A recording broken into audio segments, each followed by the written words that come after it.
SIR ಮತದಾರರ ಪಟ್ಟಿ ಪರಿಷ್ಕರಣೆ ಇಡೀ ರಾಷ್ಟ್ರದಾದ್ಯಂತ ಅತಿ ಹೆಚ್ಚು ಸೌಂಡ್ ಮಾಡ್ತಾ ಇರುವಂತಹ ವಿಷಯ.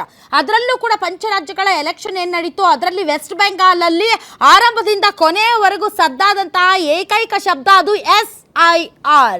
ಮಮತಾ ಬ್ಯಾನರ್ಜಿ ಅವರು ಈಗಲೂ ಕೂಡ SIR ಇಂದ ನಾನು ಸೋತೆ, ನನಗೆ ಯಾರು ವೋಟ್ ಹಾಕ್ತಾ ಇದ್ರು ಆ ವೋಟರ್ ಲಿಸ್ಟಿಂದ ವೋಟರ್ಗಳನ್ನು ಕಿತ್ತು ಬಿಸಾಕಿದ್ದಾರೆ, ಹಾಗಾಗಿ ನಾನು ಸೋಲಬೇಕಾಯಿತು ಅಂತ ಈಗಲೂ ಪಟ್ಟು ಹಿಡಿದು ಕುಳಿತಿದ್ದಾರೆ.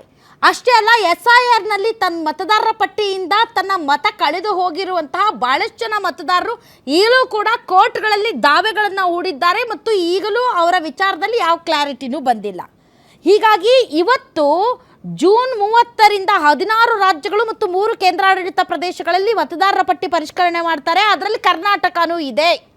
ಹೀಗಾಗಿ ಕರ್ನಾಟಕದ ಭವಿಷ್ಯವನ್ನು ಬದಲಿಸುತ್ತಾ SIR ಒಳ್ಳೆಯದೋ ಕೆಟ್ಟದ್ದೋ, ಬಟ್ ಯಾರು ಹೊರಗಿಂದ ಬಂದು ಕರ್ನಾಟಕವನ್ನು ಗಬ್ಬೆಬ್ಬಿಸ್ತಾ ಇದ್ದಾರೆ ಅವ್ರನ್ನ ಫಸ್ಟ್ ಓಡಿಸ್ಬೇಕು, ಅದರಲ್ಲಿ ತಕರಾರಿಲ್ಲ. ಆದರೆ ರಾಜಕೀಯವಾದಂತಹ ದೃಷ್ಟಿಕೋನದಿಂದ SIR ನಡೆದ್ರೆ ಯಾವ ಪಕ್ಷಕ್ಕೆ ಲಾಭ, ಯಾವ ಪಕ್ಷಕ್ಕೆ ನಷ್ಟ, ಯಾವ ರೀತಿಯಾದಂಥ ಮತದಾರರನ್ನು ಟಚ್ ಮಾಡ್ತಾರೆ, ಯಾವ ಕ್ಷೇತ್ರಗಳಲ್ಲಿ ಟಚ್ ಮಾಡ್ತಾರೆ, ಇವೆಲ್ಲ ಕೂಡ ತುಂಬ ಇಂಪಾರ್ಟೆಂಟ್ ಆಗುತ್ತೆ. ಆದರೆ ವ್ಯವಸ್ಥೆಯಲ್ಲಿ ಏನಾದರೂ ಸುಧಾರಣೆ ತರುವಾಗ ನೀವು ಅದನ್ನು ಸ್ವಾಗತ ಮಾಡಬೇಕು ಮತದಾರರಾಗಿ.